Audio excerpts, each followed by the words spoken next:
हमारे साथ पृथ्वीराज चव्हाण, महाराष्ट्र के पूर्व मुख्यमंत्री हैं। बहुत बहुत धन्यवाद चव्हाण जी जुड़ने के लिए। तो आप लोग भी संतुष्ट होंगे जिस तरह से शशि थरूर और मल्लिकार्जुन खड़गे ने नामांकन दाखिल किया, आखिरकार कांग्रेस को अब अध्यक्ष मिल जाएगा। देखिए, बहुत बड़ी बात हुई है कि 22 साल के बाद पहली बार चुनाव के माध्यम से कांग्रेस का अध्यक्ष चुना जाएगा। ये प्रक्रिया कई सालों से रुक गई थी, उसके कई कारण थे, लेकिन जब से सोनिया जी राजनीति से निवृत्त हुई थी, जो रिटायर हुई थी, उसके बाद राहुल गांधी कांग्रेस के अध्यक्ष बने और उन्होंने 2019 में एकाएक अपना इस्तीफा सौंप दिया। तब से कांग्रेस में कोई पूर्ण काल का अध्यक्ष नहीं है। एक अंतरिम व्यवस्था की गई जिसके चलते सोनिया जी फिर उन्होंने जिम्मेदारी संभाली और करीब करीब 2-2.25 साल से इसी तरह से ये सब माहौल चल रहा था। हमने 2020 के अगस्त महीने में, जबकि राहुल गांधी को इस्तीफा दिए हुए 1 साल हो गया था और सोनिया जी अंतरिम अध्यक्ष रूप से 1 साल से काम कर रहे, तब हमने एक सोनिया जी से मिलने की गुजारिश की। कुछ लोग हम बैठे थे और हम आपस में चर्चा कर रहे थे कि कांग्रेस का पूर्ण समय अध्यक्ष न होने के कारण कांग्रेस की लगातार हार हो रही है। एक के बाद एक चुनाव में हम हार रहे हैं। तो इसका हमारी समझ में एक आया कि भाई कोई न कोई पूरी तरह से अगर कांग्रेस की जिम्मेदारी ले तो परिस्थिति बदल सकती है। मैं अपने आप में इसको बड़ी उपलब्धि मानता हूं कि 22 साल के बाद ये हो रहा है। कुछ कारण थे, ये नहीं हो सका था।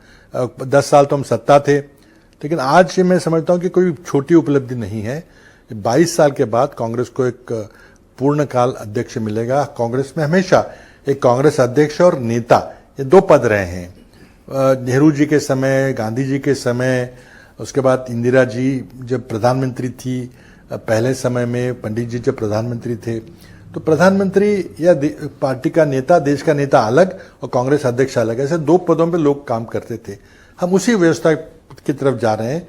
2004 से 14 तक फिर से हमने ये एक्सपेरिमेंट किया था कि जबकि सोनिया गांधी कांग्रेस अध्यक्षा थी और नेता प्रधानमंत्री मनमोहन सिंह थे, तो ये हो सकता था। उसको फिर से रिवाइव करने की बात थी, जो आज हो रहा है। बिल्कुल।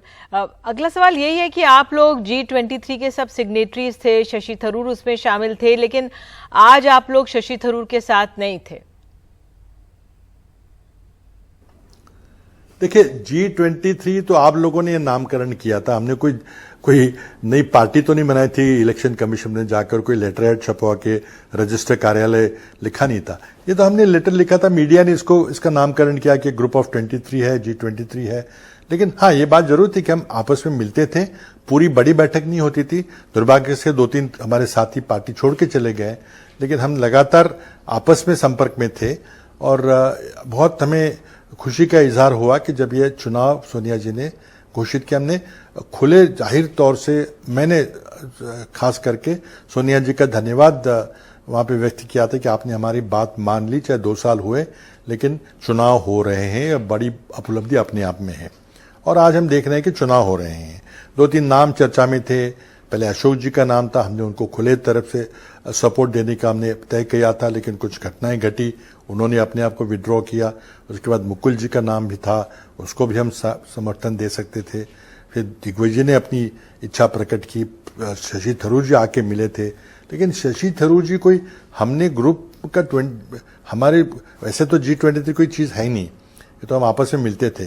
तो हमने मिलके अगर कोई उम्मीदवार तय किया हो तो अलग बात थी।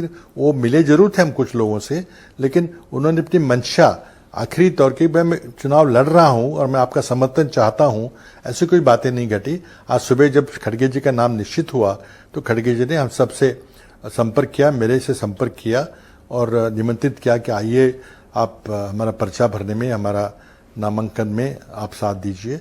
मैं खुद खड़गे जी के साथ बहुत लंबे अरसे से मैं काम कर रहा हूं। जब मैं कर्नाटक का जनरल सेक्रेटरी था, खड़गे जी कर्नाटक के एमएलए थे, पार्टी के प्रेसिडेंट थे। उसके बाद खड़गे जी महाराष्ट्र के प्रभारी बने और मैं महाराष्ट्र में एमएलए था। तो इस तरह से कर्नाटक में, महाराष्ट्र में, फिर दिल्ली में बहुत दिनों तक हमने आपस में काम किया है। मैं उनको अच्छी तरह जानता हूं, उनकी कार्यशैली जानता हूं, उनको संगठन का अनुभव तो है ही, लेकिन वो बहुत लंबा चुनावी दौर भी उन्होंने देखा है। 7 बार विधानसभा, 2 बार लोकसभा जीते हैं।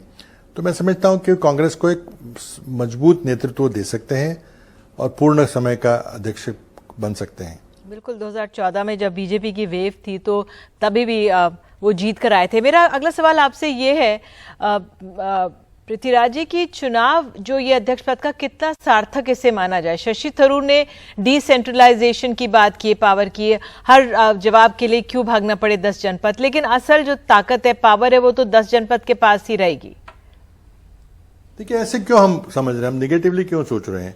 जो बात 22 साल से नहीं हो रही थी वो आज हो रही है। खड़गे जी एक बहुत अनुभवी नेता है, हमारे राहुल गांधी हमारे नेता है ही, लेकिन हम फिर से प्रयोग कर रहे हैं कि नेता एक है जो देश में भ्रमण कर रहे हैं, यात्राएं कर रहे हैं, सभाएं करेंगे, पार्लियामेंट में बातचीत करेंगे, और अध्यक्ष का दूसरा पद है वो अध्यक्ष अपनी पार्टी संभालेगा। तो क्या पहली बार ये पार्टी में हो रहा है? गांधी जी के समय से, जवाहरलाल नेहरू जी के समय से हमेशा एक नेता और एक अध्यक्ष, ऐसे 2 पद पे लोग रहते थे।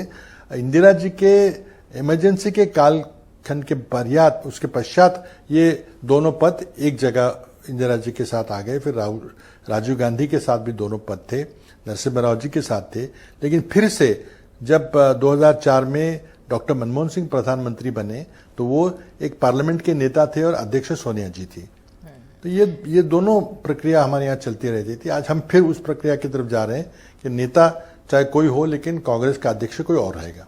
बिल्कुल सर, कांग्रेस का जो संकट है वो शायद अभी टला नहीं, या आप क्या मानते टल गया? क्योंकि अध्यक्ष पद की तो प्रक्रिया पूरी हो गई है, लेकिन राजस्थान में टला नहीं है संकट। नहीं, राजस्थान की घटना कुछ अलग है, थोड़े से मिस हैंडल हो गई थी।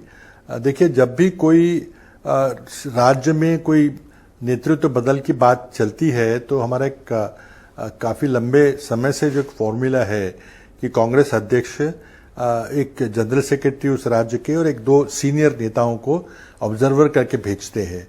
ये बातचीत करके ये नाम तय हुए थे, और अशोक गहलोत जी वो हमारे विधानमंडल दल के जो नेता है, कांग्रेस लेजिस्लेटिव पार्टी के नेता है, उन्होंने ये बैठक बुलाई थी, लेकिन वहां के विधायकों ने इन ऑब्जर्वर्स को मिलने से इनकार कर दिया, जो कि एक इनडिसिप्लिन का बात थी। उनको जो कहना था, अपनी बात, दिल की बात, वो ऑब्जर्व के सामने रखते, ऑब्जर्वर उनकी सारी बातें दिल्ली ले जाकर कांग्रेस अध्यक्ष के सामने रखते और उसके बाद कुछ फैसला होता।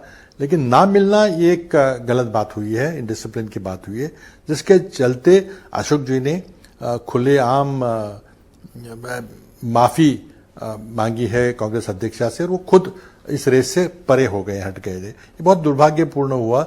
हमने उनको पूरा समर्थन देने का वादा किया था। बिल्कुल, आप हमारे साथ जुड़े, बहुत बहुत धन्यवाद।